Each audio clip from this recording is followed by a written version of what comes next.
kepada Saudara Muhammad Irsyad dan kepada Irfan Idrus Harahap kami persilakan ke depan.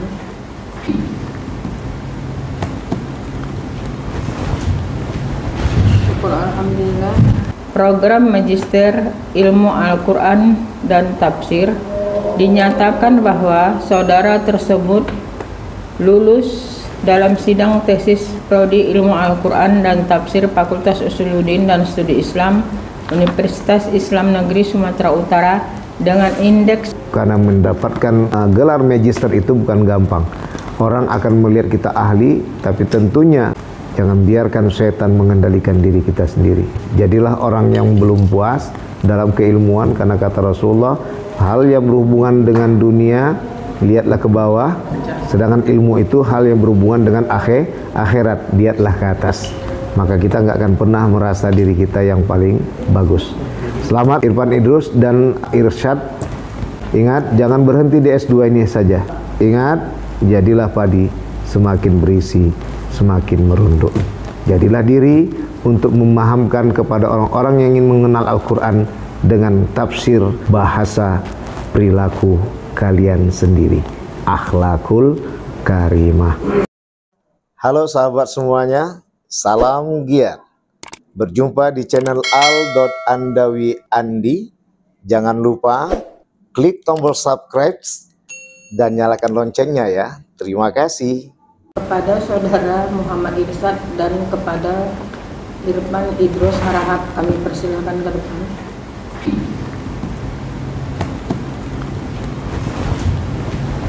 Syukur alhamdulillah kita telah hadir di ruang ini dalam rangka sidang tesis Prodi Ilmu Al-Quran Tafsir S2 Fakultas Usuluddin dan Studi Islam Universitas Islam Negeri Sumatera Utara. Untuk membuka acara sidang tesis ini kami minta kesediaan Bapak Dr. Haji Sapria Andi MA selaku Ketua Prodi Ilmu Al-Quran dan Tafsir S2 Fakultas Usuluddin dan Studi Islam Universitas Islam Negeri Sumatera Utara untuk membukanya secara resmi. Kepada Bapak Doktor kami persilakan dengan segala hormat. Baik, terima kasih kepada Ibu Sekretaris Prodi S2 Ilmu Al-Quran Tafsir Fakultas Usuluddin dan Studi Islam,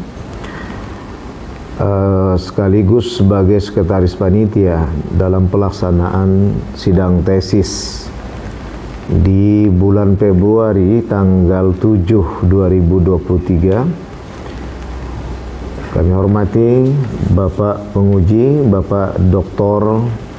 Uqbatul Khairamdi MA, Bu Kandidat Doktor, Ibu Doktoranda Husnasari Siregar MSI, beserta Bapak Khairul Huda MSOS, juga adik-adik yang akan insya Allah gelar itu pun kalian mendapatinya. Amin ya rabbal alamin. MAG ya, Irsyad dan Irfan Idrus.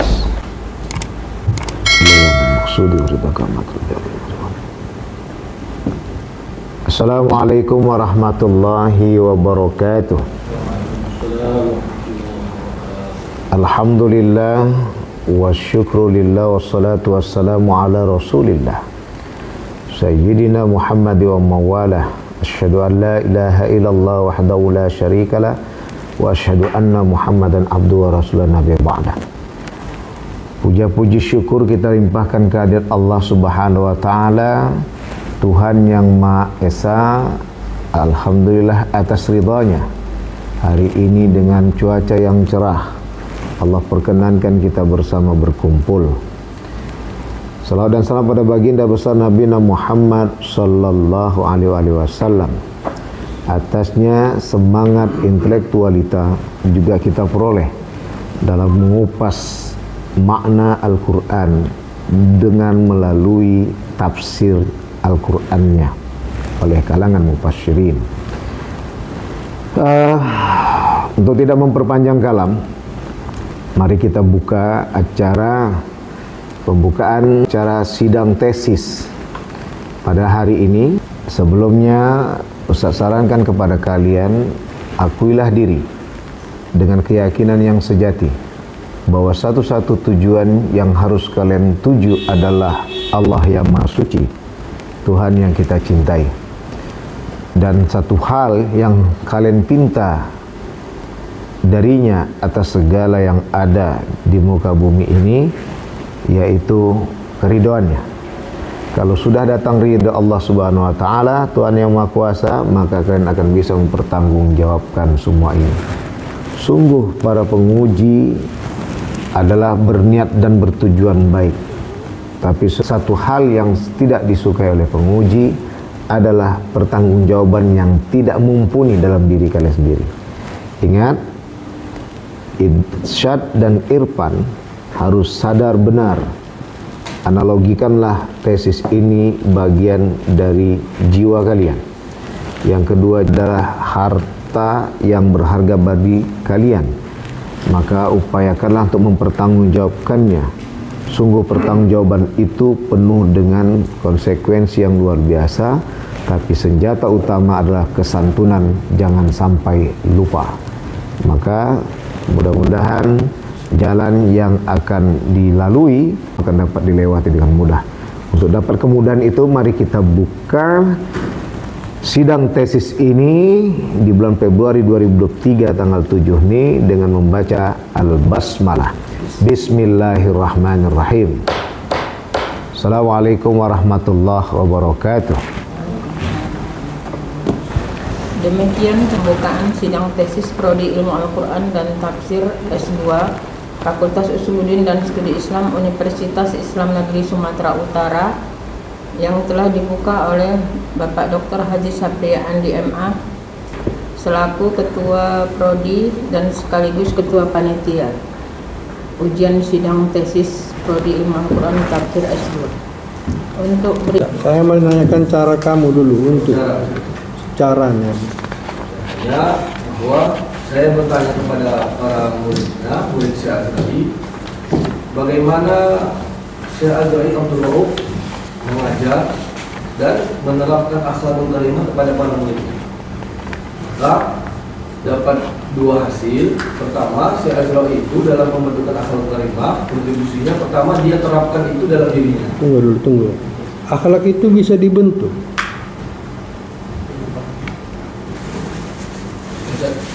Akhlak itu menurutmu bisa dibentuk itu akhlak?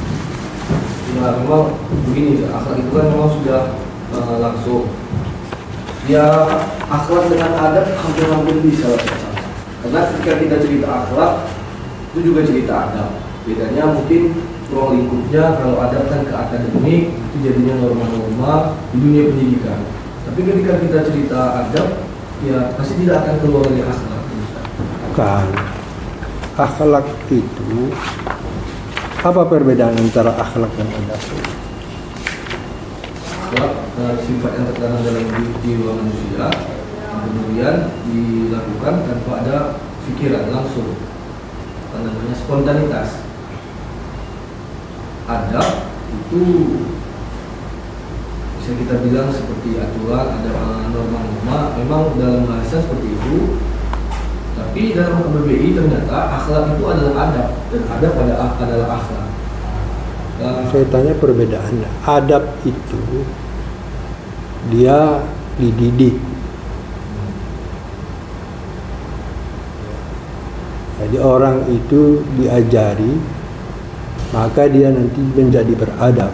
Maka nanti bentuk daripada pengajaran itu secara universal itu namanya peradaban. Jadi itu diperlalui dan diperoleh melalui pengajaran, ya, sehingga orang nanti bisa beradab. Tapi kalau akhlak itu diperoleh melalui lakon daripada ibadah. Banyak kamu beribadah, maka kamu berakhlak. Kalau kamu tidak banyak beribadah, tak akan ada akhlakmu. Tak ada akhlakmu kepada Allah, tak ada akhlakmu kepada manusia. Yang ada adalah nafsu, keinginan dan sebagainya. Jadi ada perbedaan yang signifikan walaupun ada beberapa orang yang hampir samakan. Makanya dia dikatakan takdib, hadapi dulu. Pengajaran melalui proses pengajaran. Bisa manusia diajar. Nah, kalau akhlak itu dari ibadah manusia, hasil daripada ibadah manusia itu, sehingga manusia itu menjadi halus hatinya, lembut hatinya, itu sehingga dia nanti berakhlak, hidup hatinya dan hidup perasaannya. Tapi kalau takdib yang diajarkan. Nah, sekarang yang dilakukan oleh Syekh Ajro ini apa? Dalam dirinya pasti Syekh Ajro itu orang beribadah bagus. Maka Syekh Azra'i akhlaknya pasti bagus. Karena juga saya tulis di sini, dia sudah hafal Quran sejak kecil. Kamu kan bukan meneliti Syekh Ajro'i kan?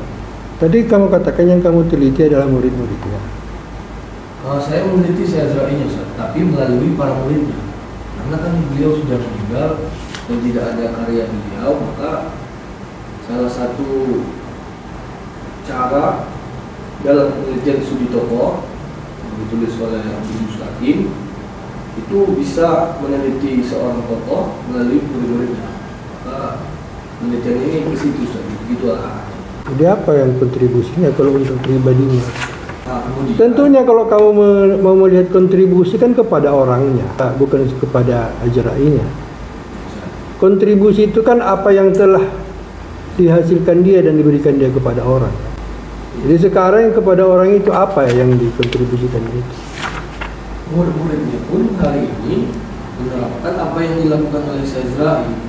Murid-murid yang bertemu dengan langsung kita bisa lihat seperti Syekh Ali Hussein, Syekh Ustaz Yusuf dan Ahmad Muhajir yang datang, mereka juga mengajar Al-Quran itu beda. Syekh Azra'i ini makanya saya teliti karena dia beda. Pada intinya itu begini, Syekh Azra'i ini dengan akhlaknya yang bagus, kemudian dia mengajarkan adab kepada para murid-muridnya, muridnya juga menerapkan itu kembali kepada murid-muridnya lagi. Yang diajarkan itu adab apa akhlak? Diajarkan adab, tapi ketika adab sudah diterapkan kan menjadi akhlak. Dari mana itu bisa seperti itu? Karena dengan adab itu diterapkan, seseorang menjadi berakhlak. Ketika bagus akhlaknya, maka kemudian dia baca Al-Quran, timbullah yang namanya zuhd. Zuhd itu ketika kita baca, tersentuh hati orang mendengarnya. Karena tidak semua orang membaca Quran, tidak semua qari baca Quran itu bisa sampai ke hati orang mendengar. Zuhd itu berasal dari akhlak seseorang yang membacanya dengan ibadahnya, adab-adab yang sudah diterapkannya. Itulah yang membuat seseorang bisa membaca Al-Quran sampai ke hati orang. Bukan setelah membaca Al-Quran misalnya dia kembali pacaran atau lain sebagainya, memuncingkan orang, begitu saja. Itulah kaitannya dengan seni baca Al-Qurannya, dengan akhlak dan adab. Coba sebutkan dulu apa aja akhlak-akhlaknya itu yang diajarkannya itu. Kalau memang kamu mengatakan akhlak, apa aja itu akhlak-akhlak? Belajar Al-Quran harus dengan guru yang bersanad. Melarang seseorang membaca Al-Quran jika bajunya lengan pendek. Melarang seseorang membaca Al-Quran di atas kendaraan. Membaca Al-Quran harus menghayati makna ayat yang dibaca, yaitu tentang ayat yang bermakna kebaikan atau keburukan, surga atau neraka. Itu akhlak atau adab itu? Yang kamu katakan itu?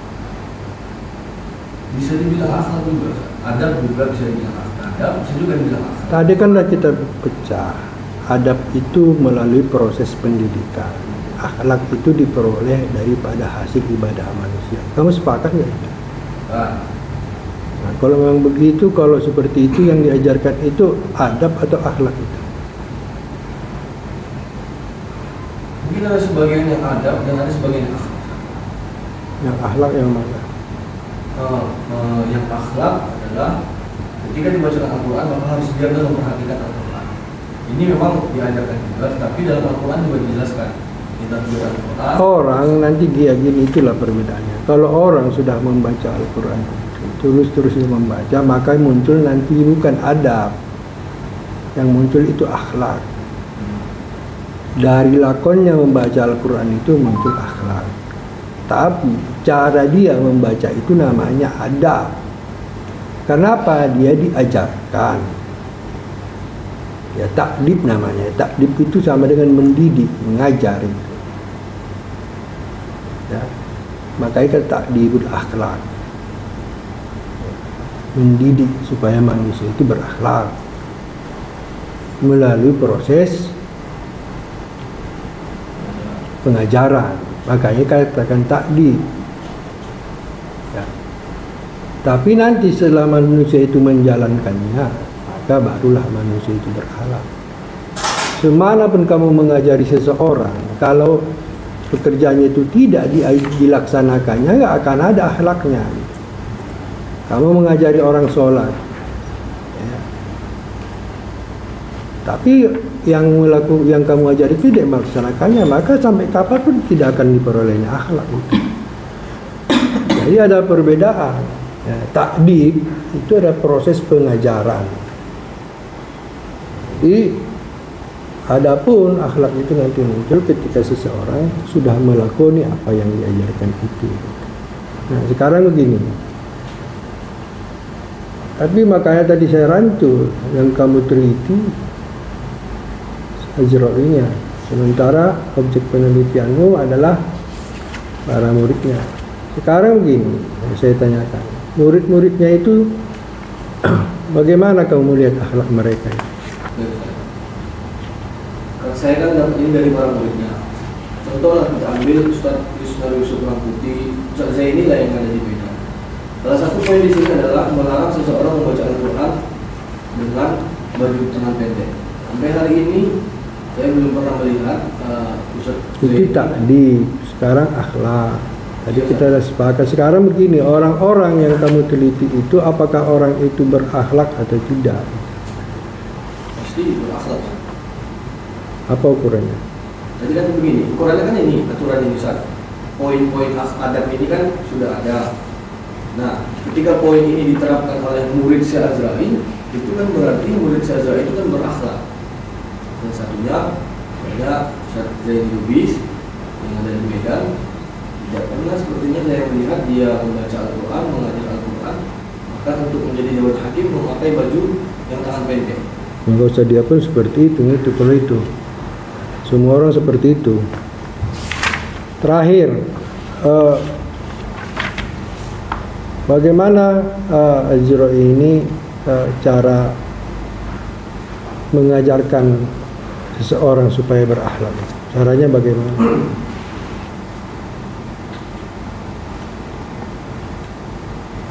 Dia menjadi teladan, menjadi contoh. Azrail mencontohkan kepada muridnya. Ini kan belajar Al-Quran.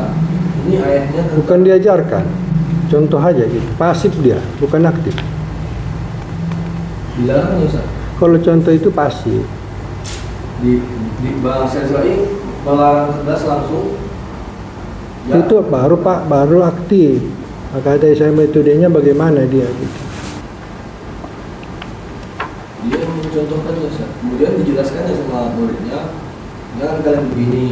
Ada muridnya yang pakai baju pendek, diusirnya pula. Berarti dia dua metode itu dipakai dia. Karena dia mencontohkan, dia memang dibilangi juga sama para muridnya. Artinya dia tidak hanya mengajarkan, tetapi dia juga melakoni apa yang diajarkannya, kan gitu kan. Itu artinya berarti dua metode gitu. Berarti dia juga pelaku. Oke, saya kira itu yang penting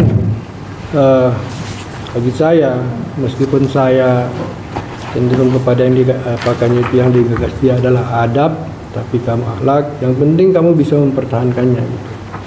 Itu bagi saya, karena sifatnya kan ilmu. Jangan nanti ketika kamu dipertanyakan kamu goyang.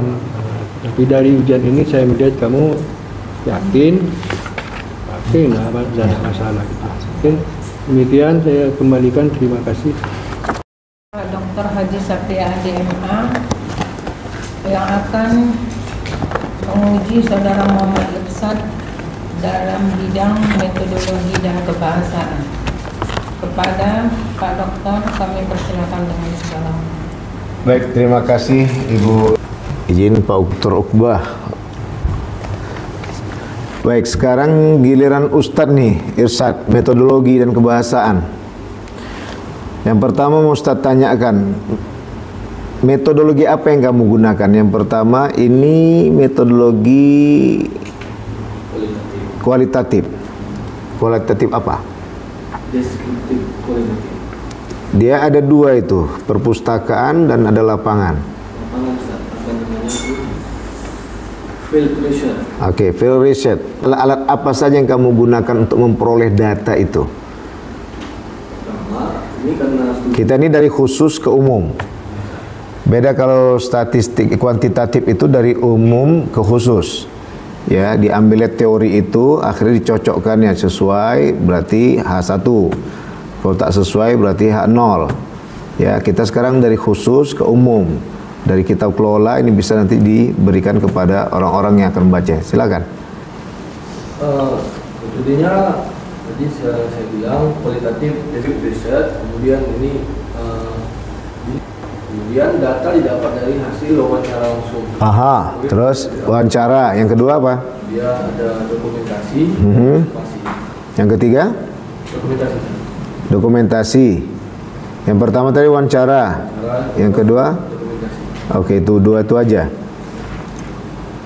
Perpustakaan, ya juga. Ada, tapi perpustakaan untuk mendukung data-data yang lain. Oke. Baik, ketika kamu melakukan wawancara, menyambung dari kata Pak Uqbah, ya, bahwa ini semua mensinkronkan, bahwa semua yang dilakukan pendidikan itu untuk dilakoni dalam keseharian, bukan hanya untuk mendapatkan nilai saja yang dapat A, tapi ketika keluar dari perguruan itu nilainya tidak seperti A yang dia peroleh. Inilah sebenarnya yang Ustadz tangkap maksud dari kamu punya penelitian. Nah, oleh karena itu yang Ustadz kembalikan tadi kepada wawancara. Maka di sini Ustadz lihat belum begitu dijabarkan secara sempurna. Walaupun kesempurnaan itu di tangan Allah dan masih jalannya, karena ini bukan Quran dan ini bukan hadis. Masih banyak lagi penilaian-penilaian. Nah, inilah yang Ustaz inginkan, seperti pertanyaan yang bilang Pak Uqbah tadi, akhlaknya itu gimana? Itu yang ditarik tahu.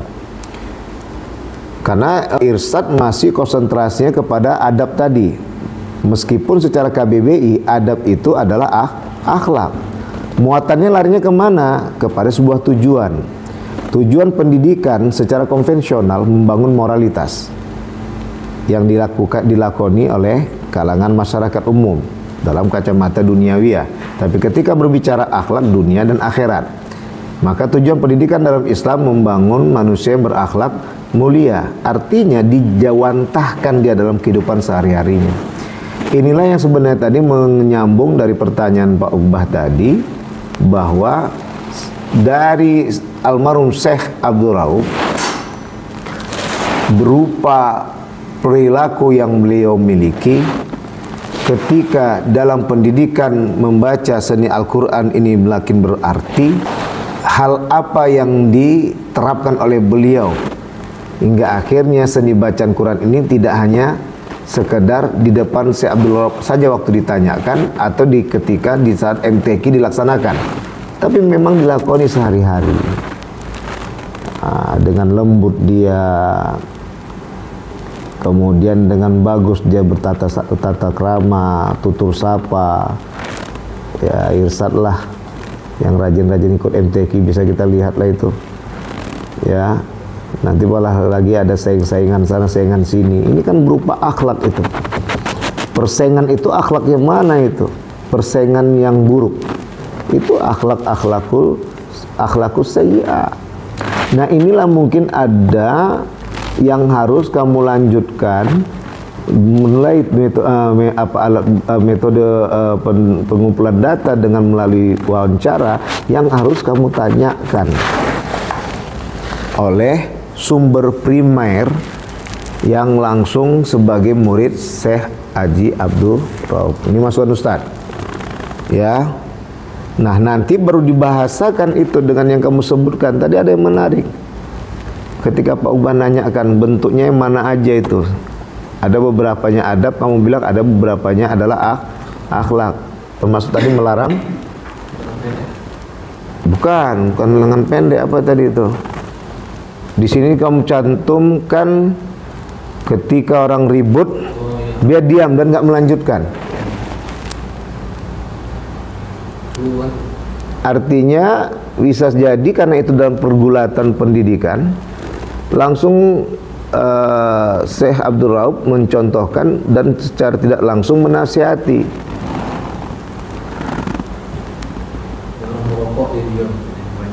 Artinya kan udah tahu, nggak dimulai-mulai kan. Maksudnya kalau merokok itu kan sama dengan tidak sama mendengarkan bacaan Quran. Tapi sisi lain memang itu adab.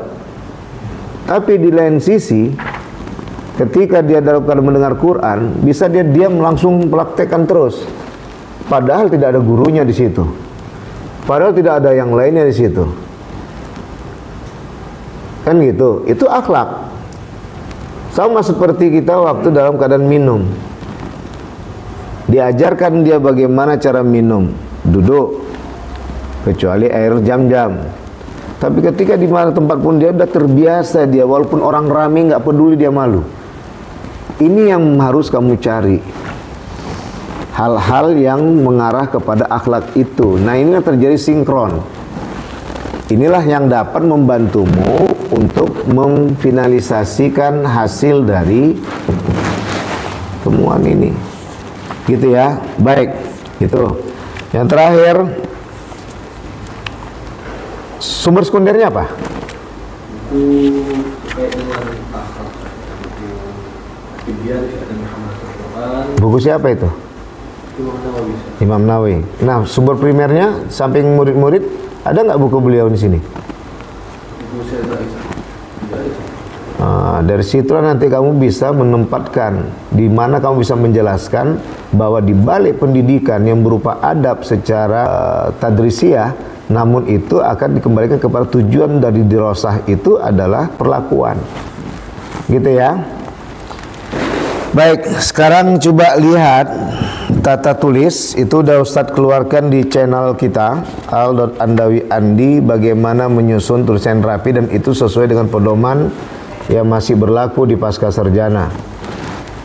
Ya, jadi susunannya bagaimana, diletakkan di kapan subbab itu berada, barisan keduanya setelah alinea pertama itu dia adanya di mana, di bawah H atau di bawah huruf pertama setelah subbab pertama ya.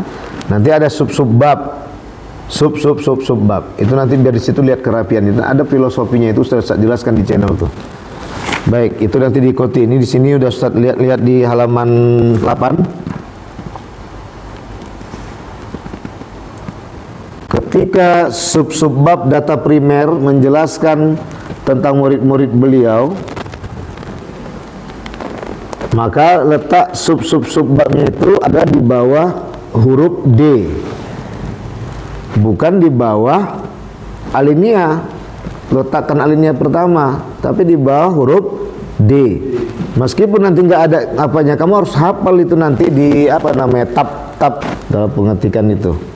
Kenapa itu kita kumpaskan? Di situ sudah saya jelaskan di channel tersebut bahwa fokus dia adalah membahas tentang murid-muridnya. Makanya letak punya pun nanti di mana dia berada, nggak sejajar dengan di subbab alias data primer. Begitu juga data sekunder, menjelaskan di antara buku-buku tersebut, yaitu bagian dari menjelaskan tentang data sekunder tersebut ya, sebagai subbabnya. Baik, itu. Sekarang Ustaz mau tanya, daftar pustaka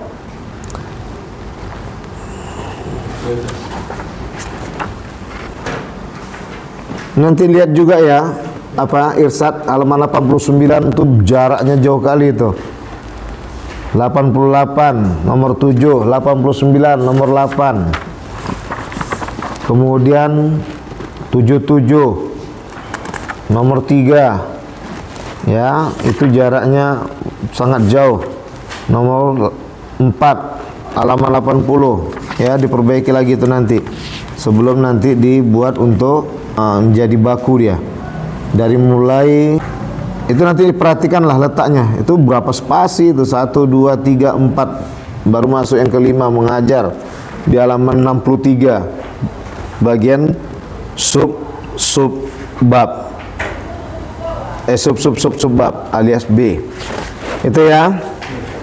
Baik, Ustaz mau tengok tadi yang terakhir daftar pustaka.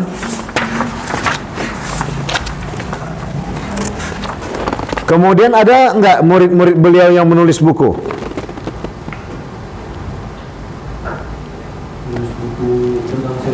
Ya, yang penting dia punya buku lah, tulisan tentang Al-Quran.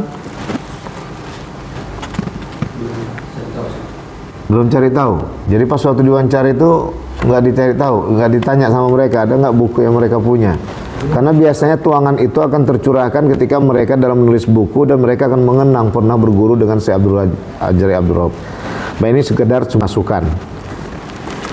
Berani akhlak dalam pendidikan agama Islam, ini revolusi akhlak, kemudian panduan tahsin, ini sudah jelaskan di revolusi akhlak itu ya, arahnya ke situ. Karena di situ ada 2 buku tentang Madarijus Salikin, Manazil Tafsir ya kana Abudu ya kana Nasta'in, ada juga Tadibul Madarijus Salikin. Kemudian At-Tibyan. Oke. Namun seyogyanya buku-buku ini yang sudah kamu paparkan itu bisa memberikan pencerahan ke arah bahwa tidaklah mungkin hal yang diajarkan tidak bertujuan kepada suatu perilaku. Tidaklah mungkin suatu perilaku yang tidak benar tak akan ditegur dengan dalam dunia pengajaran. Maka ini tidak bisa dipisahkan. Itu bahasa yang sederhana yang bisa dijadikan dalam batasan istilah. Kalau bahasa Pak Ubah tadi, kamu harus terangkan kapan dikatakan adab, kapan dikatakan akhlak. Maka akhirnya semua akan paham itu. Nah, yang terakhir, abstrak itu juga kamu harus jelaskan itu nanti di situ. Bisa dipahami Irsad? Ya, jadi jelas dia.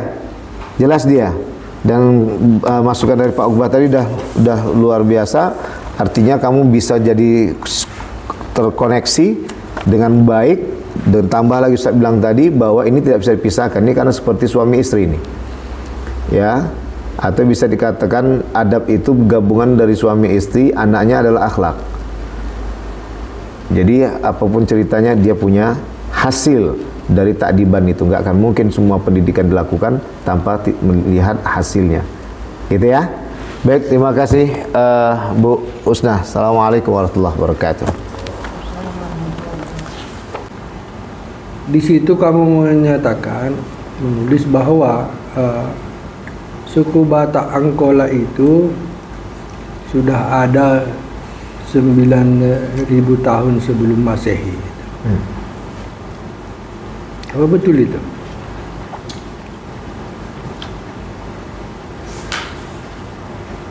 Halaman 90 sembilan berapa itu?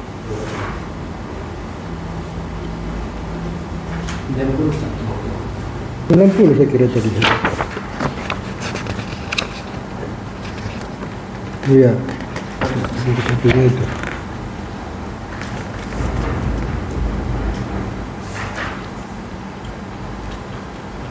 Iya. Yes. Karena bukan cuma itu saja, Ustaz. Banyak sekali pendapat para sejarawan yang mengatakan bagaimana cara terbentuknya Batak Angkola itu, Ustaz. Ada yang mengatakan dengan 9.000 tahun sebelum Masehi. Ada juga yang mengatakan maksudnya Islam ke Batak Angkola itu ketika bukan maksudnya Islam loh. Kalau maksudnya Islam nggak mungkin 9.000 tahun sebelum Masehi.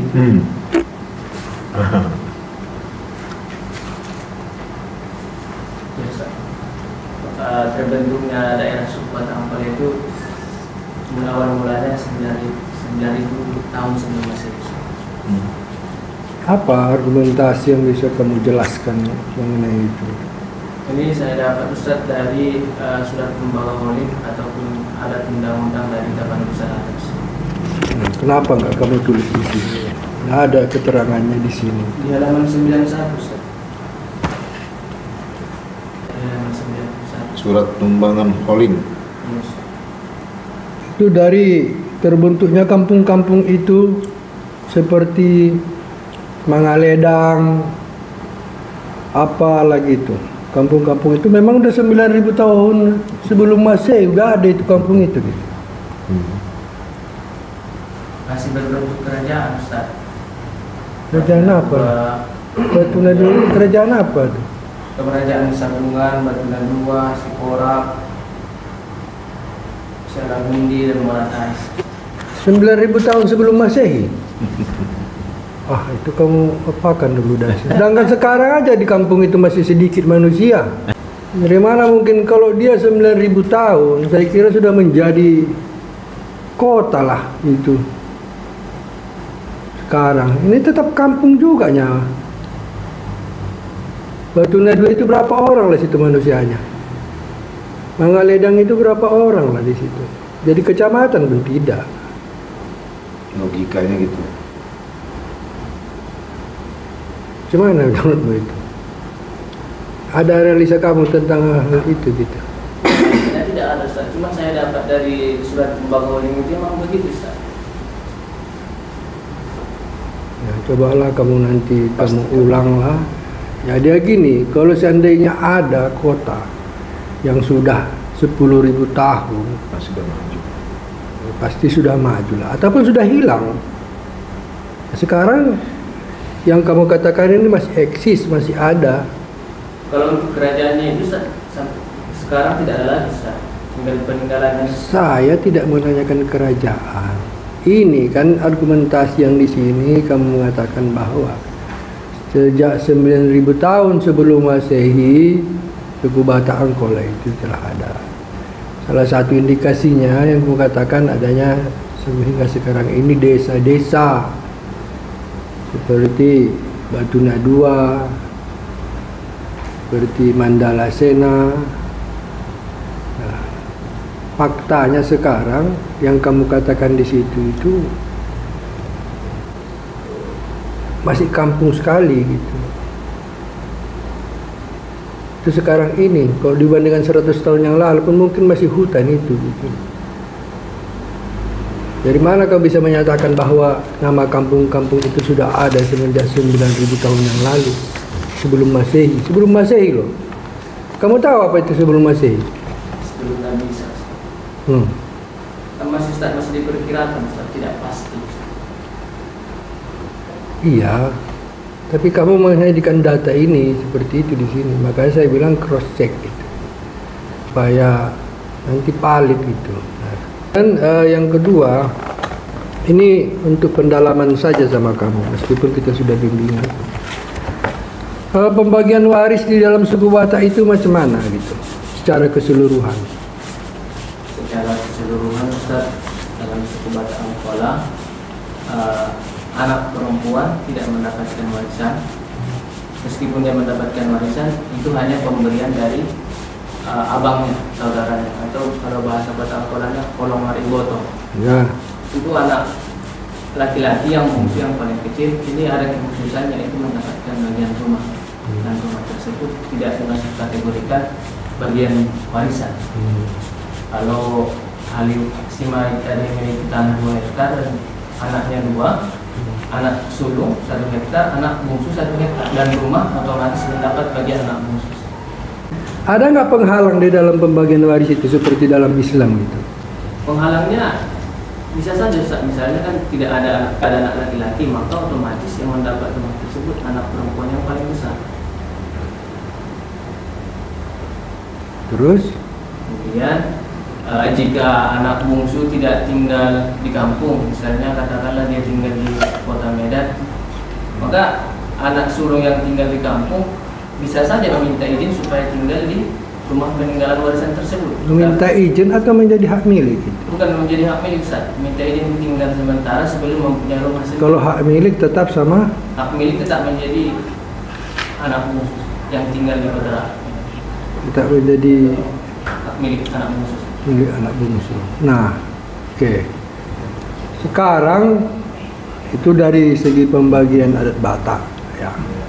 Sekarang kalau kita lihat dalam perspektif Islam, itu pembagian yang seperti itu boleh atau tidak? Kalau dari hukum Islam, khususnya dari Al-Quran, secara teks pasti tidak dibolehkan, Ustaz. Tidak dibolehkan. Karena dalam Al-Quran satu anak laki-laki sama bagiannya dengan dua anak perempuan. Jadi zakari itu hasil menurut. Berarti dia menyalahi Al-Quran secara teks. Kalau di dalam Batak itu perempuan tidak mendapat, itu secara tekstual salah. Kemudian harta yang rumah itu diserahkan kepada anak sulung. Jadi Siampudan ini, pembagian waris dengan Siampudan itu juga kalau secara tekstual tidak Islami, ya? Tidak Islam. Nah, sekarang orang Batak Angkola itu berapa persen itu Islam? Sekitaran 90% lebih juga, Ustaz. Maksud saya begini, itu kan mayoritas Islam, ya, dan mereka sangat fanatik dengan Islam. Tapi mereka kenapa melanggar hukum Allah itu? Karena mereka menganggap bahwa pembagian warisan seperti ini dibolehkan dalam hukum Islam jika dikaji dari segi kontekstual, Ustaz. Apa dasarnya? Dasarnya saat ketika saya mewawancarai seperti pembagian harta warisan di Batak Angkola, yaitu anak kontekstual dan ada unsur kerelaan dan musyawarah sepakat. Araat dalam bidang keilmuan Al-Quran, tafsir dan sains. Kepada Bapak Dokter kami persilakan dengan segala. Baik. Ustadz mau cari tahu untuk mensinkronkan dengan prodi kita. Prodi kita apa? Ilmu Al-Quran tafsir. Itu udah di awal udah kita bersama bertiga sama Pak Dr. Uqbatul Khairami untuk membahas. Ini menarik, tapi jangan lupa sampai prodi kita nanti lepas. Nanti bisa nanti larinya ke syariah. Dan ini momen yang masih bisa untuk kamu perbaiki, seperti apa kata Pak Dr. Uqbatul Khairami tadi, sebelum dicetak ini harus dimasukkan. Dan menarik ini. Ini sangat menarik. Yang kedua, Irfan Idrus harus betul-betul tampil sebagai ahli. Itu di tesis itu memang begitu. Bahkan nanti ketika kamu melanjutkan ke disertasi, kamu akan lebih spesifik lagi. Tapi bisa jadi di disertasi itu adalah lebih spesifiknya. Sedangkan di tesis ini kamu tetap masukkan muatan di sana agar jangan sampai orang menyatakan ini bukan IAT nih, pusi, ini adalah syariah dan hukum. Itu maksud Ustaz. Nah, sekarang Ustaz mau kasih sama kamu. Pertama, apa yang membuat kamu tertarik hingga menjadikan ini sebagai dasar penelitianmu? Yang kedua, bagaimana mensinkronisasikannya dengan kamu punya program studi ilmu Al-Quran tafsir? Yang ketiga, coba kamu koneksikan mufassirun dengan peraturan pembagian warisan yang ada di Batak Angkola, lokasi yang kamu dapat. Yang pertama tadi, apa yang membuat kamu tertarik? Tapi ketertarikan itu jangan lupa kamu yang kedua sinkronkan dengan keprodianmu ilmu Al-Quran tafsir. Nah, yang ketiga nanti Ustaz ulang lagi pertanyaan. Silakan. Baik Ustaz, pada umumnya Ustaz, warisan ini paling banyak dikaji ataupun dibahas dari segi fikih dan dikaji juga oleh para ulama fikih. Namun dalam hal penelitian saya ini akan dikaji dari segi Al-Qur'annya dan maupun para mufassirnya. karena pada umumnya tadi belum banyak yang membahas tentang warisan ini dari segi Al-Quran dan mufassirnya, maka ini yang membuat tertarik membahas tentang penafsiran kontekstual tentang waris bagi anak bungsu dalam adat Batak Angkola. Oke, sekarang lanjutannya. Kemudian untuk sinkronnya saya. Sinkronnya saat kan. Pertama kan kita nolak ke diri nih. Aku prodiku apa? Fakultas apa aku ini? Oh, Suludin. Di prodi apa? Di Magister Ilmu Al-Quran Tafsir. Oh, apa hubungannya dengan kajianku yang membuat aku tertarik tadi untuk meneliti itu dengan keprodianku? Silakan. Ustaz, karena nanti yang dibahas di sini Ustaz, ulama-ulama yang membolehkan itu dari segi para mufassir Ustaz, bukan dari segi kontekstual mufassirin. Mereka membolehkan itu dari segi kontekstual Ustaz, dari segi penafsiran kontekstual. Ada nggak dipaparkan di situ? Di halaman berapa? Di bab 4 Ustaz, di bab 4 situ saya buat analisa, ada ulama yang membolehkan dan ada ulama yang tidak membolehkan. Siapa ulama yang membolehkan? Ulama yang membolehkan Buya Hamka, Muhammad Syahrul dan Sajali. Apa isinya? Nah, ini udah masuk yang pertanyaan ketiga nih. Korelasinya dalam penafsiran yang mereka gunakan terhubung dengan jatuhnya peraturan di Batak Angkola. Seperti praktik pembagian harta warisan yang terjadi di ranah Minang, Ustaz. Buya Hamka tidak melarang praktik pembagian tersebut, yang mana anak perempuan lebih banyak mendapatkan warisan dibanding anak laki-laki. Karena menurut pandangan Buya Hamka, di ranah Minang sana, anak perempuan yang akan membawa harta yang paling banyak ketika menikah, dan garis keturunan itu nanti diwariskan kepada anak perempuan. Hal inilah yang menyebabkan perbedaan pembagian harta warisan yang terjadi di ranah Minang. Dan Buya Hamka tidak melarang pembagian tersebut, Ustaz. Meskipun beliau lebih menyarankan supaya pembagiannya dibagi secara hukum Qawaid Islam. Kemudian beliau juga memperkuat pendapatnya dengan salah satu metode ijtihad uruf, yaitu penetapan hukum yang berdasarkan tradisi ataupun adat masyarakat. Dan penyerapan adat ini ke dalam Islam juga sudah terjadi pada masa Rasulullah dahulu, yaitu ada 3. Yang pertama, metode ijtihad yang pertama itu tahmil, yaitu sikap Al-Quran yang menerima ataupun melanjutkan sebuah tradisi masyarakat. Termasuk dalam kategori ini ayat-ayat tentang perdagangan, tidak ada yang dilarang, Ustaz. Bentar lu. Tadi ada yang disinggung tentang Minang. Iya, Ustaz. Itu memang udah cross check itu. Iya, Ustaz. Apa bukan kajian yang diungkar oleh Buya Hamka itu untuk menempatkan bahwa mensinonimkan dengan bagaimana laki-laki itu hadir sebagai sosok seperti Nabi Muhammad SAW, sehingga Nabi Muhammad SAW istilahnya tuh dipeter oleh Siti Khadijah. Karena Siti Khadijah melihat Nabi Muhammad SAW ini mampu untuk memanage dia punya harta, mengelola dia punya harta, dan dapat menjadi imam ketika dia berada di rumahnya dalam pengelolaan harta dan pengelolaan dirinya untuk berada di jalan Allah. Ustaz ada baca juga buku seperti itu. Makanya tadi Ustaz coba, apakah sudah kamu cross check itu? Jadi kalau memang di Minang ada seperti itu, berarti udah batal di Batak Angkola. Maksudnya batal. Hah? Maksudnya batal. Batal maksudnya berarti di Minang kan sama seperti itu. Kalau di Minang kan tadi anak perempuan, kalau di Batak kan anak bungsu, anak laki-laki. Di Batak Angkola kan Ustaz, dia anak laki-laki yang bungsu. Nah, sedangkan di Minang sana perempuan yang paling banyak dibanding anak laki-laki. Dan Buya Hamka tidak melarang itu, meskipun satu sisi menghormati adat lah. Biasa. Karena hakikat dari warisan itu memang kesejahteraan, asal tahu sama terima, tapi tidak lepas dari unsur keadilan. Kan gitu. Baik, oke, Ustaz fokus lagi kepada kajian yang tadi. Nah, intinya apa yang disampaikan oleh Buya Hamka dalam tafsir Al-Azhar itu kamu dapat di tafsir Al-Azhar? Iya, Ustaz. Ya.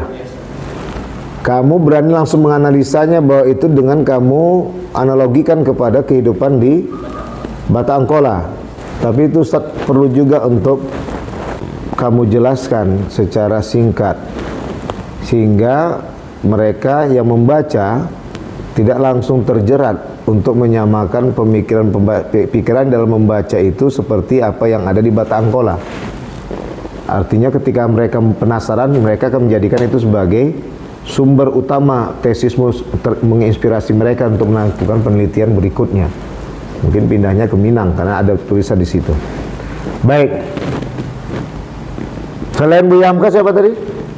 Ada Munawir Sajali, Ustaz, Menteri Agama Kabinet kalau tidak salah 2004, Ustaz. Kalau beliau tidak mempraktekkan pembagian harta warisan sesuai dengan yang di Al-Quran, yaitu di Zakaria Mislu Haji Nursayang. Karena menurut beliau, jika pembagian harta warisan satu anak laki-laki bagiannya sama dengan anak perempuan, menurut beliau itu sudah tidak mengandung unsur keadilan lagi. Karena dalam amatan beliau di lapangan masyarakat sekarang, jika itu diterapkan bagian 1/2, sudah tidak mengandung unsur keadilan karena tidak lagi mempunyai implikasi tanggung jawab memberikan mahar, nafkah, mas kawin dan lain-lain sebagainya. Karena temuan beliau, Ustaz, seorang suami dan istri bukan lagi seorang yang memberi ataupun menerima, tapi dalam amatan beliau sekarang antara suami dan istri adalah dua manusia yang saling bekerja sama untuk mencari nafkah, menghidupi keluarga. Oke, baik, itu Munawir saja. Hanya memandang dalam satu sudut pandangan beliau. Kembali kepada apa namanya, histografi, kisah hal bagaimana tentang pertama bahwa perempuan itu sebelumnya nggak dapat sehingga akhirnya menjadi dapat. Itu satu. Yang kedua, karena ada masa nanti mungkin ketidakcocokan, antisipasi bahwa bila terjadi ketidakcocokan dan terjadi perceraian, si perempuan mempunyai harta, sehingga ketika dia diceraikan, ia tidak teruntang-lantung, hingga dengan luntang-lantung karena tidak mempunyai harta, dia akan menjual dirinya menjadi bagian dari prostitusi. Ini diantisipasi. Yang ketiga adalah tentu kalau sudah berseri kisah pernikahan itu antara suami istri, tentu dia tidak akan berhitung untuk berbagi dengan ini dimasuk Munawir Sajali tadi. Tapi ada beberapa hal kaji tadi itu yang harus dijadikan landasan pemikiran. Ini dia. Inilah yang tadi maksud Ustadz itu juga dipaparkan secara singkat. Dan ini yang dimaksud dengan kupasan kajian tafsir, dan itu diungkapkan oleh kalangan muhadisun. Ya. Maka ini yang tadi tidak akan lari ranahnya dari prodi ilmu Al-Quran tafsir. Dengan kamu paparkan landasan utama pijakannya adalah merujuk kepada Al-Quran, tapi terjelaskan Al-Quran tadi ayat tersebut dengan hadis-hadis yang kamu uraikan, termasuk yang saya sebutkan tadi. Jadi nggak saenake dewe menyimpulkan, bukan Ustaz mengatakan Munawir Sajali, tidak, itu sah-sah saja. Ketika berbicara ketidakadilan, kan itu dia historinya. Historinya kan dari perempuan itu memang nggak pernah dipandang, ya toh. Nah sekarang terakhir Ustaz mau cari tahu lagi, ya. Ustaz mau lebih melihat kamu bagaimana penguasaanmu tentang anak bungsu ini. Apakah diprioritaskan kepada jenis kelamin laki-laki atau perempuan? Diprioritaskan kepada laki-laki. Pada anak laki-laki, bukan anak perempuan. Oke. Itulah yang menjadi rujukan kenapa bisa dikembalikan dia sebagai pemegang saham terbesar di keluarga. Kalau bahasa perusahaannya gitulah. Ya. Adakah kamu peroleh data hasil dari wawancaramu bahwa alasan yang lain karena dia mungkin yang masih awet untuk melihat emak ayahnya, atau dialah yang selama ini juga memperhatikan emak ayahnya karena abang-abang sama kakaknya mungkin waktu itu udah menikah langsung meninggalkan orang tuanya. Kalau bahasa Pak Rambe tadi, iyalah beliau sendirilah yang tadi membantu hal bab semuanya. Ya kan? Ini yang perlu dijadikan bagian untuk mencari tahu alasan kenapa si Ampudan ini makanya dapat jatah itu. Akhirnya biar orang tuanya tidak terlantar, ya kan. Yang kedua mungkin bisa jadi memotivasi kepada si sulung-sulung ini untuk mencari sendiri. Karena sebenarnya kalau saya lihat, kalau bahasa di Melayu memang itulah bahasanya. Adik kami itulah yang menjaga emak ayah kami. Gini. Maka kami ikhlas kalau rumah itu untuk dia. Gitulah istilahnya. Karena yang lain pada merantau, awak merantau tadi bagi, awak panah patuh, ikuti apa kata orang tua tadi. Itu akhirnya abang-abang kakak pun restu. Kalau udah adik kami yang dibagikan itu ikhlas kami, kata mereka. Ada nggak bahasa itu yang kamu peroleh dari wawancara yang kamu lakukan? Ada, Ustaz. Dari hasil wawancara itu, Ketua Lembaga Kabupaten Padang Nusantara mengatakan ada 3 alasan. Yang pertama tadi kan Ustaz, harta, tenaga, dan pikiran, Ustaz. Yang kedua, nanti ketika orang tua sudah tidak sanggup mengurus diri sendiri, nanti anak bungsulah yang menjadi sandaran utamanya. Meskipun di samping sisi lain, anak yang lain yang punya kewajiban yang sama, namun tokoh utamanya adalah anak bungsu. Dan alasan yang ketiga, ketika nanti orang tua meninggal, rumah tersebut akan menjadi rumah tempat perkumpulan seluruh sanak keluarga yang datang dari berbagai. Itu yang saya tahu, di Melayu pun juga ada seperti itu. Tapi ada satu poin yang paling berarti, nggak tahu entah kamu cantumkan nggak di situ. Nanti kita cari korelasi dengan tafsir. Ya, ingatkan kepada istrinya atau calon istrinya bahwa satu, dia inilah yang dilimpahkan, dititahkan sama keluarganya yang memperhatikan orang tuanya. Dua, dia inilah yang mempunyai harta, dan jangan sampai istri cemburu bila dia betul-betul juga berbagi untuk perhatian, terutama masalah materi kepada orang tua. Sebenarnya bahasa itu juga ada dalam penjelasan jatah laki-laki. 2 yang dia dapat, 1 itu untuk keluarga, 1 itu untuk keluarga orang tuanya dari mak ayahnya. Tapi tadi ada di situ bahasa entah dia punya adik yang tak sanggup, dia punya memperhatikan orang tuanya. Nah, itu yang tadi nggak Ustaz bahas. Karena ini kan bahasanya kan ke anak bungsu. Nah, inilah sebenarnya yang analisa Ustaz lihat, bukan Ustaz mencocok-cocokkan, enggak. Ini yang Ustaz maksud, adakah penjelasan itu di dalam tafsir Al-Azhar Buya Hamka sehingga menjadi penguat kalangan Batak Angkola yang mayoritas adalah ulama kita kenal di sana, yang tak mungkin bisa lepas dari kalangan ini, sehingga mereka duduk dengan kontekstual bahwa hakikatnya warisan itu adalah kelegoan yang dapat membuat apa tadi bahasa Bang tadi, holong mariboto, yang penting akur-akur lah bersaudara, itu bahasa konteks yang lain ya. Artinya saling saling sayang dengan saudara. Ya. Makanya Ustadz terus terang banyak belajar sama orang-orang Mendeling nih kalau udah di Jawa sana. Gotong royongnya luar biasa. Ini maksud Ustadz. Dah, baik, terakhir. Balik lagi kepada rujukan tadi, kami sama Pak Kubah, mungkin Bu Husna pun gitu juga. Itu bisa jadi ada 2 kalau menurut saya. Bisa jadi itu tahun 900 dan itu Masehi, bukan sebelum. Cuma 900 terlalu dibuat dilebihkan dengan tambah 0 lagi, saya 9.000 satu. Ya, karena kita masih 2000. Ya.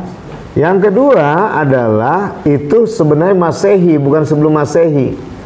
Kenapa? Karena mungkin masa-masa dulu yang belum mempelajari sejarah dan belum mempelajari geografi secara monoton, sehingga akhir yang dipahami ketika itu adalah Masehi, ya kan, sama dengan Hijriyah, sehingga akhirnya dibuatnya sebelum Masehi, sebelum datangnya Rasulullah. Ini menurut Ustadz, ya kan. Kadang kan kita kan cerdasnya, bukan cerdas, pintarnya orang-orang zaman dulu ini kan tetap berani untuk mengungkapkan sesuatu, tapi mungkin muatan redaksi yang diletakkan tak pas dengan keaslian data yang sesungguhnya. Makanya kalau Ustaz di situ sama seperti Pak Ubah tadi, cross check lagi. Jangan satu itu saja, seharusnya Irfan sendiri pun langsung sudah berpikir sebagai seorang magister. Apa iya ini 9.000 sebelum Masehi? Maka Ustaz lebih kena tadi situ 900 Masehi. Kenapa 900 Masehi? Ya, karena pada tahun 600-an 20 itu para sahabat 4 orang itu datang ke Nusantara ini.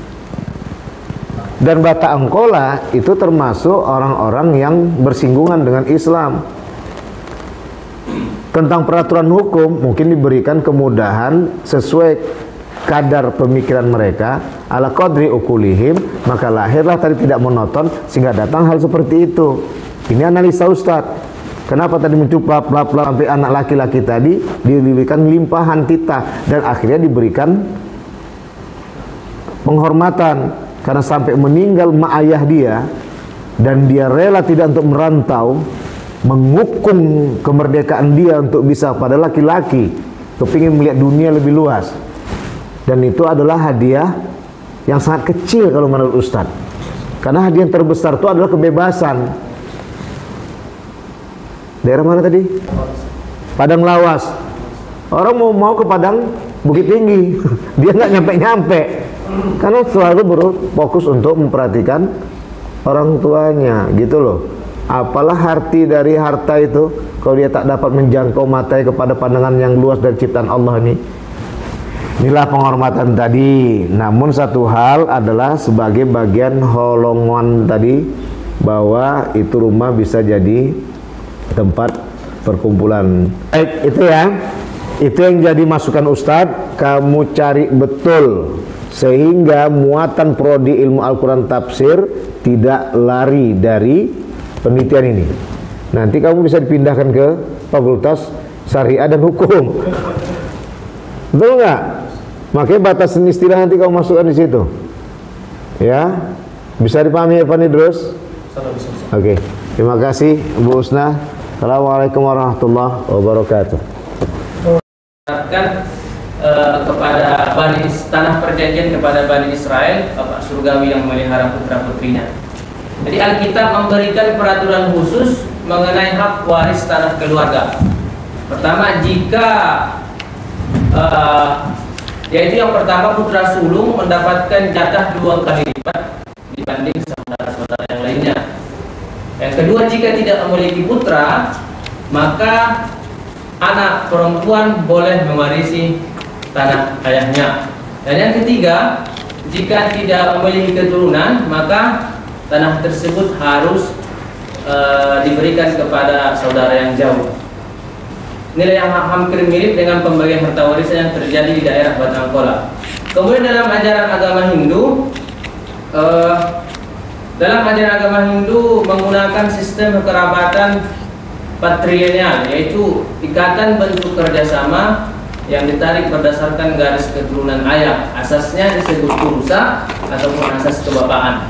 Akibat dari asas purusa ini, yaitu dalam ajaran agama Hindu lebih mementingkan anak laki-laki yang berstatus purusa, sedangkan anak perempuan yang berstatus perdana.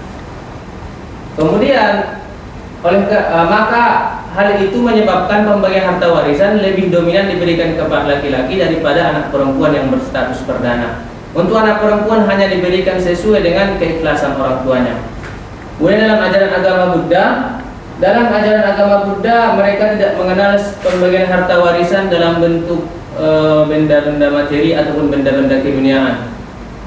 Yang mereka pahami adalah dalam hal dhamma ataupun dalam hal yang berkaitan dengan kebaikan. Bagaimana yang diterangkan dalam buku Majjhima Nikaya, suatu ketika Sang Bhagopa menetap di hutan Jeta di Taman Anatabindika.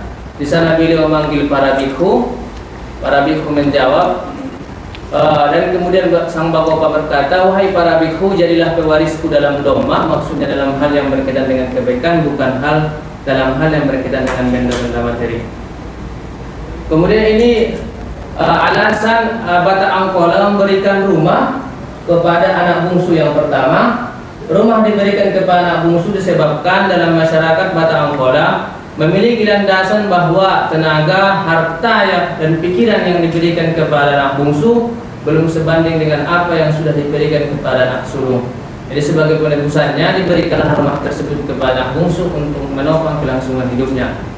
Yang kedua, alasan yang kedua adalah rumah diberikan kepada anak bungsu nanti jika suatu saat nanti ketika orang tua sudah tidak sanggup lagi membiayai hidupnya, sudah tidak sanggup lagi mengurus diri sendiri, maka anak bungsulah yang menjadi sandaran utamanya. Meskipun di samping semua anak juga memiliki kewajiban yang sama, tapi tokoh utamanya adalah anak bungsu.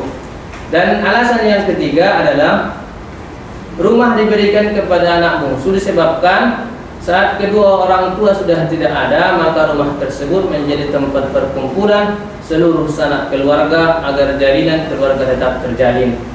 Kemudian ini ada dua lagi kalkulasi. Berapa kalkulasi jika orang tua tidak memiliki anak laki-laki, maka yang mendapatkan rumah tersebut adalah anak perempuan yang paling besar. Dan jika anak yang paling kecil tidak tinggal di kampung dan berdomisili di daerah yang lain, maka bisa saja nanti anak sulung meminta izin supaya menempati rumah tersebut dengan catatan hak pinjam bukan hak milik. Kemudian yang selanjutnya, pandangan Islam terhadap waris anak bungsu dalam adat Batak Angkola. Ini ada beberapa ulama yang membolehkan dan ada juga beberapa ulama yang melarang. Dari beberapa ulama yang melarang ini, mereka lebih mengedepankan, lebih menjelaskan bahwa di antara manfaatnya diberikan harta warisan itu 2:1. Antara laki-laki mendapat 1 bagian sama dengan bagian 2 anak perempuan. Sedangkan daripada ulama yang membolehkan ini, katakan saja Buya Hamka, beliau membolehkan pembagian harta warisan yang terjadi di ranah Minang dengan melihat dari segi keadaan dan kebutuhan masyarakat. Yang mana di ranah Minang tadi, anak perempuan lebih banyak mendapatkan harta warisan dibanding anak laki-laki, disebabkan karena anak perempuan yang paling banyak membawa harta dan garis keturunan itu diwariskan kepada anak perempuan. Kemudian Muhammad Syahrudin Sajali juga membolehkan pembagian harta warisan tidak sesuai dengan apa yang dalam Al-Quran karena melihat dari segi keadaan masyarakat. Seperti Munawir Sajali, yang mana beliau mengatakan bisa saja dia menerima pembagian harta warisan seperti apa yang sudah dirincikan dalam Al-Quran, tetapi harus mempunyai implikasi tanggung jawab memberikan mahar, mas kawin, dan nafkah. Tapi dalam amatan beliau di zaman sekarang itu hanya sebagai formalitas saja. Antara suami dan istri bukan lagi seorang yang memberi ataupun menerima, akan tetapi dua insan yang selalu bekerja sama untuk mencari nafkah, membiayai hidup mereka. Maka jika ketika membagi harta warisan dibedakan antara bagian anak laki-laki dan anak perempuan, maka menurut Munawir Sajali itu tidak mengandung lagi unsur keadilan. Kemudian yang selanjutnya adalah kesimpulan. Faktor yang melatar belakangi sistem pembagian waris bagi anak bungsu dalam adat kebiasaan adat Batak Angkola di Kabupaten Padang Lawas Utara adalah kebudayaan yang lahir dari masyarakat itu sendiri dan proses pembudayaan ataupun pelestarian budaya yang sudah dilakukan dari budaya masyarakat Batak Angkola sendiri. Kemudian yang kedua, berdasarkan ciri dari kajian uruf ataupun kebiasaan masyarakat dan masalah mursalah ataupun kemasalahan umat, tapi tidak menodai isi dari teks Al-Quran itu. Hal ini sebagaimana yang sudah dijelaskan oleh beberapa tokoh ulama di atas yang telah disebutkan tadi. Kemudian yang ketiga, mengenai kebiasaan adat bisa diterapkan menjadi landasan hukum, namun tidak bisa secara menyeluruh hanya di daerah Padang Lawas Utara, karena masyarakat terus melestarikan budaya ini secara hukum Islam, tetapi lebih baik kembali kepada Al-Quran. Mungkin demikianlah Ustadz kira-kira yang bisa saya presentasikan tentang judul tes ini. Baik, terima kasih. Yang kami hormati Bapak pimpinan sidang dan Ibu sebagai sekretaris sidang, Saudara Irfan Idrus Harahap ya. Dari ujian sebelumnya sudah ada perbaikan-perbaikan ya. Oke. Saya kebetulan diminta kajiannya tentang konteks ke-Indonesia. Maka pertanyaan saya nanti tak terlepas dari konteks ke-Indonesiaan ini. Sesuai dengan judul dalam tesis saudara, penafsiran kontekstual. Kalau menurut saudara, kira-kira apalah kontribusi ya sistem warisan di Batak Angkola ini terhadap sistem warisan yang ada di Indonesia? Ya, silakan. Menurut saya untuk kontribusi pembagian warisan Batak Angkola kepada Indonesia adalah bahwa ada perbedaan pembagian harta warisan yang terjadi di Batak Angkola, tapi jika dikaji dari segi kontekstualnya itu masih bisa diperbolehkan. Begini sebenarnya, ada landasan filosofisnya bahwa warisan itu memiliki prinsip yang paling asasi, menjaga keutuhan keluarga. Maka dibagilah dia sedemikian rupa. Tujuannya apa? Agar keluarga itu tetap eksis, silaturahimnya tetap baik, juga tetap kuat. Kan gitu ya. Nah, itu landasan filosofisnya. Dengan sistem pembagian yang seperti ini, ya kan? Nah, bisa nggak saudara gambarkan dari mana sisi penguatan kekeluargaan? Kalau di tempat lain tidak ada perbedaan anak bungsu dengan anak-anak yang lain. Paling perbedaannya laki-laki dan perempuan, kan begitu ya, 2:1. Nah, di Batak Angkola ini untuk rumah itu untuk anak bungsu, nah kan begitu. Nah, kira-kira dalam prinsip kewarisan mengutuhkan keluarga, Anda nggak terdapat di situ, sehingga anak bungsu itu yang berperan gitu. Nah itu coba saudara gambarkan itu. Prinsip keutuhan keluarga jika dibagi warisan kepada anak bungsu mendapatkan rumah adalah bahwa anak sulung tadi pasti akan menerima karena dia pun sudah menerima bagian dari orang tua. Maksudnya ketika dia menikah, katakan saja 1 tahun 2 tahun dia tinggal bersama orang tuanya. Untuk tahun selanjutnya kan dia pasti akan berusaha tinggal di rumah sendiri. Nah ketika membangun rumah itu pasti orang tua akan membantu.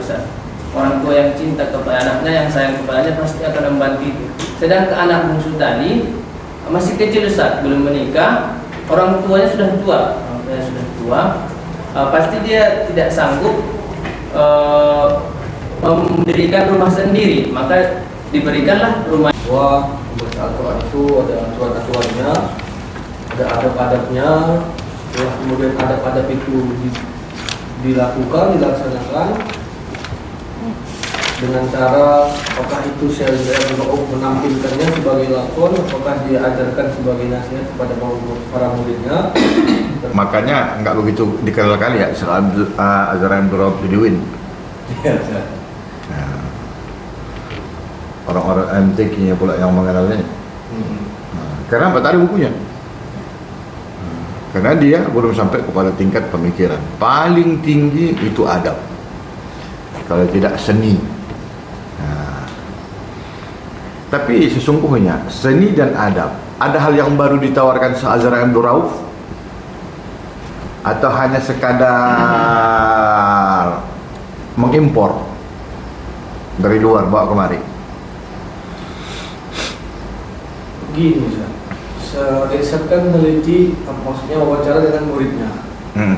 Muridnya bilang, kata Syekh Azra'i begini, kita tak tahu apakah Syekh Azra'i itu dapat dari gurunya atau memang itu dari Syekh Azra'i-nya sendiri. Muridnya pun tak tahu itu kalau ditanya. Nah, karena paling alasannya misalnya jangan baca Quran yang pendek, itu adab yang memang kita pun tahu itu. Kita pun tahu, ya betul. Kemudian yang Syekh Azra'i diam ketika dia baca Quran, ada orang yang ribut, ada orang merokok, dia kan diam. Itu bisa juga sih dapat dari gurunya. Kemungkinan Ustaz, belum pasti, karena Syekh Azra'i aja pun kita tak jumpa, tidak tahu datanya karena tidak ada bukunya, apalagi gurunya Syekh Azra'i. Itu aja nggak bisa dipetakan muridnya kan? Iya, Ustaz. Seharusnya kalau Syekh Azra'i Abdul Rauf berhenti baca Al-Quran ketika ada orang merokok, itu ada psikori atau ada yang mustami? Ada mustami. Sebenarnya bukan apa, kan gitu. Mungkin dia menunjukkan sama muridnya, jangan seperti itu. Apa juga, takdim juga, mengajarkan juga sama para orang-orang, audiens, itu ada, kalau ada orang baca, jangan merokok, jangan ngomong.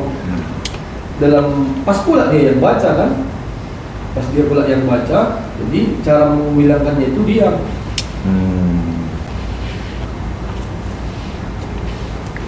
Kalau dari segi tafsir makin jauh lah ya. Jauh Ustaz. Jauh, apalagi sains. Mulai bisa dikenakan dengan itu ada Al-Quran fastami'u lahu wansur. Nah ya. Itu dia karena diidentikan dengan sholat. Nanti akhlak itu di situ. Izin lah. Wa idza quriya al-Quran ya kan. Fastami'u lahu. Karena terus terang pribadi pun kalau udah orang ribut berhenti kan itu, takut dia berdosa. Karena dia nggak mendengarkan dan nggak menyimak. Iya, iya. Penafsiran konteks Itulah akhlaknya yang tidak bisa sih, tapi bisa juga seperti itu. Jadi begini, coba nanti di apa nanti di kesimpulannya itu ya, Syekh Azra'i Abdul Rauf ini sebenarnya pelaku akhlak, bukan pemikir tentang akhlak. Pelaku. Apa namanya? Dia memberikan kontribusinya sebagai penyampai saja. Pakai pelaku. Kalau itu sudah ya, sebagai penyampai saja, bukan sebagai pemikir. Ya. Kemarin dari hasil sampel juga begitu. Ya. Barangkali begini, oke. Itu betul. Kemarin itu yang kita sepakati itu penyampai kan istilahnya. Ditambah itu pelaku. Kalau penyampai kan ngomong-ngomong aja kan begitu. Ini tidak pelaku, dia sendiri langsung pelaku. Berarti dua ya. Itu Bang Al-Ahzab Edub 1 itu ternyata Buya Hamka Tafsir Al-Azhar menjelaskan bagaimana Rasulullah mencontohkan terus dalam membuat Khandaq itu. Itu kan laqad kana lakum fi Rasulillahi uswatun hasanah. Rupanya uswatun hasanah itu dimaksud langsung terjun. Selama ini kan gunting pita letak batu pertama. Rupanya Rasulullah artinya ini masuk pelaku tadi. Iya. Masuk Al-Ahzab Edub 1. Berarti dia dua ya, pelaku akhlak dan penyampai akhlak. Iya, penyampai dan pelaku. Tidak hanya ngomong saja. Enggak, ya. Jadi kadang-kadang kan pasti beda juga itu. Perawi hadis saja pun begitu. Lain amalnya, lain yang dia cakapkan. Jadi Syekh Azra'i Abdul Rauf itu diduga kuat bahwa ada hal-hal yang dia belum lakukan atau belum sempat lakukan, tapi dia sudah tersampaikan oleh dia kan. Ada yang tak tersampaikannya, tapi sudah diterapkannya, dilakukannya. Waktu dia berhenti membaca Al-Quran ketika ada orang yang merokok, dia ngomong nggak? Nggak ada, cuma dipraktekkannya aja. Di situ dia posisinya pelaku. Betul akhlak tadi Bang. Iya. Ketika dia ngajar nanti dibilang jangan itu penyampai. Mari kita lebih jelas dia jadi. Ada benda. Jadi begitulah. Memang satu sisi kita memang kesulitan ya mengangkat tokoh-tokoh qori ini memang. Karena mereka tak mencatat, tak menulis. Tugas kita lah itu. Jadi dia itu riwayatlah dari murid ke murid, dari murid ke murid. Nah, murid dia pun juga tak juga seragam. Iya. Ada yang A+, ada yang A- kan gitu. Makanya jangan yang di Medan ini. Iya, ada yang lama pula sama dia, ada yang cuma sebentar aja kan begitu. Beda pula itu nanti. Iya, jadi itu. Tapi kemarin sanadnya sudah dibuat, San. Kemarin yang di apa itu, Pemalinas itu? Iya. Ada peneliti sanad kan? Di bawah Syekh Azra'i, Prof. Syed Agil.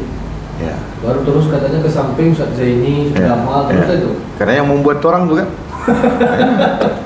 Karena orang yang punya dana. Berarti harus cepat ngambil S3, lanjutkan itu pembuktian sanadnya itu kan. Iya. Bangga. Iya. Jangan-jangan ada cerita bahwasanya guru dari si Azrai Abdul Rauf pernah menyampaikan hal ini. Tak siapa di antara Iya. itu yang jadi temuan yang baru. Iya. S3-mu. Kamu kan kenal Abu Nawas. Nah, Tak semua loh lawak yang dinisbahkan kepada Abu Nawas itu pernah diucapkan Abu Nawas. Iya, dari dulunya. Ini cerita Abu Nawas ini, tidak ada cerita Abu Nawas itu. Cerita orang lain, cuma dinisbahkan supaya nilai jualnya tinggi. Iya. Nah, ini maksudnya juga. Dia bilang dia murid Syekh Azhar yang berau, jumpa menganggap tidak.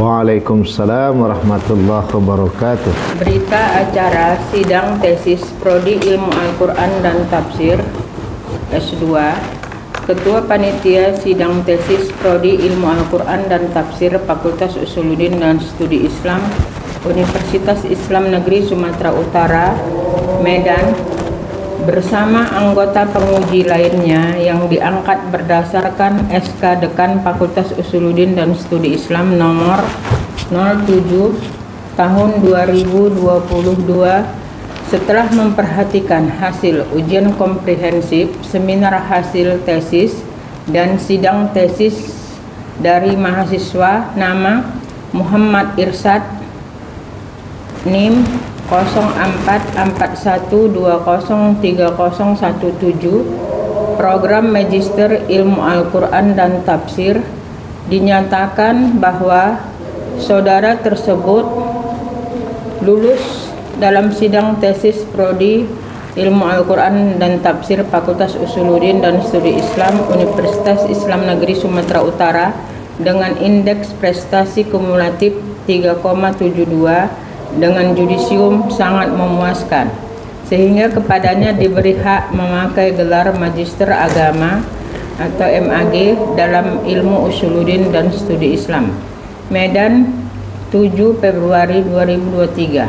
Panitia Sidang Tesis, Ketua Panitia Dr. Haji Sapria Andi MA, ditandatangani Sekretaris Dr. Anda Husnasari Siregar MSI, ditandatangani dengan anggota penguji 1. Dr. Ahyar Zain MAG, Dr. Uqbatul Khair Rambe MA, Dr. Haji Sapria Andi MA, Profesor Dr. Amroini Derajat MAG. 2. Ketua Panitia Sidang Tesis Prodi Ilmu Al-Quran dan Tafsir Fakultas Usuluddin dan Studi Islam Universitas Islam Negeri Sumatera Utara, Medan, bersama anggota penguji lainnya yang diangkat berdasarkan SK Dekan Fakultas Usuluddin dan Studi Islam nomor 07 tahun 2022 setelah memperhatikan hasil ujian komprehensif, seminar hasil tesis, dan sidang tesis dari mahasiswa nama Irfan Idrus Harahap NIM 0441203019, program Magister Ilmu Al-Quran dan Tafsir, dinyatakan bahwa saudara tersebut lulus dalam sidang tesis Prodi Ilmu Al-Quran dan Tafsir Fakultas Usuluddin dan Studi Islam Universitas Islam Negeri Sumatera Utara dengan indeks prestasi kumulatif 3,59, judisium sangat memuaskan, sehingga kepadanya diberi hak memakai gelar Magister Agama dalam Ilmu Usuluddin dan Studi Islam. Medan, 7 Februari 2023.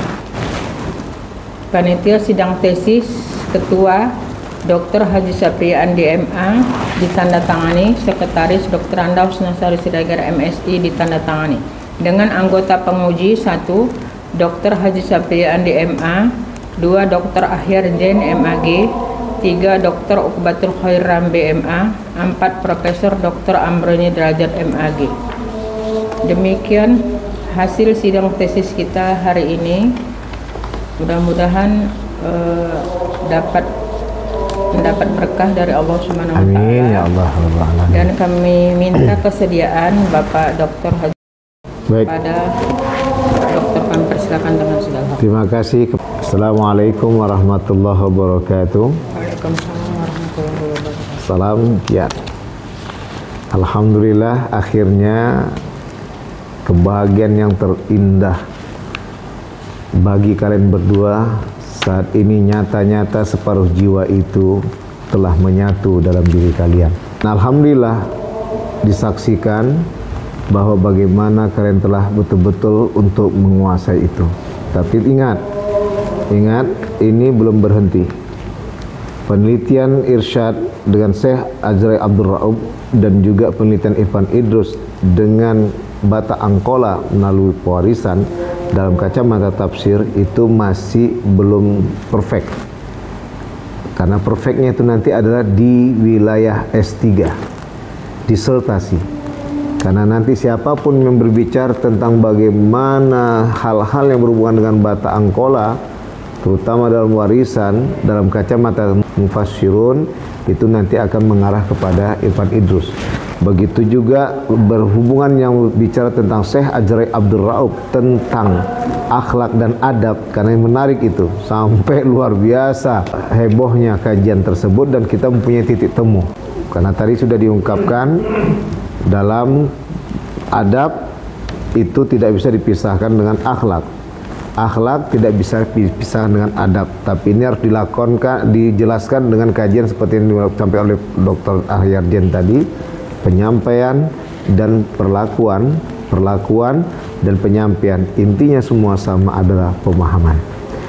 Selamat atas kalian berdua, dan ini bukanlah suatu yang finally, tapi ini adalah start, garis mulai untuk kalian menghadapi hidup. Karena mendapatkan gelar magister itu bukan gampang. Orang akan melihat kita ahli, tapi tentunya jangan biarkan setan mengendalikan diri kita sendiri. Jadilah orang yang belum puas dalam keilmuan, karena kata Rasulullah, hal yang berhubungan dengan dunia lihatlah ke bawah, sedangkan ilmu itu hal yang berhubungan dengan akhirat, lihatlah ke atas. Maka kita nggak akan pernah merasa diri kita yang paling bagus. Selamat sekali lagi buat Irfan Idrus dan Irsyad. Mudah-mudahan semoga lebih bersahaja ke depannya. Ingat, jangan berhenti di S2 ini saja, karena kalian masih ada jalan yang lebih lebar lagi untuk kalian telusuri, dan setiap orang akan menanyakan kalian berdua karena yang akan menjadi ahli. Ingat, jadilah padi, semakin berisi semakin merunduk. Jadilah diri untuk memahamkan kepada orang-orang yang ingin mengenal Al-Quran dengan tafsir bahasa perilaku kalian sendiri, akhlakul karimah. Mudah-mudahan diberkati Allah. Salam giat. Assalamualaikum warahmatullahi wabarakatuh. Waalaikumsalam. Demikian acara sidang tesis kita hari ini. Wabillahi taufiq wal hidayah. Assalamualaikum warahmatullahi wabarakatuh.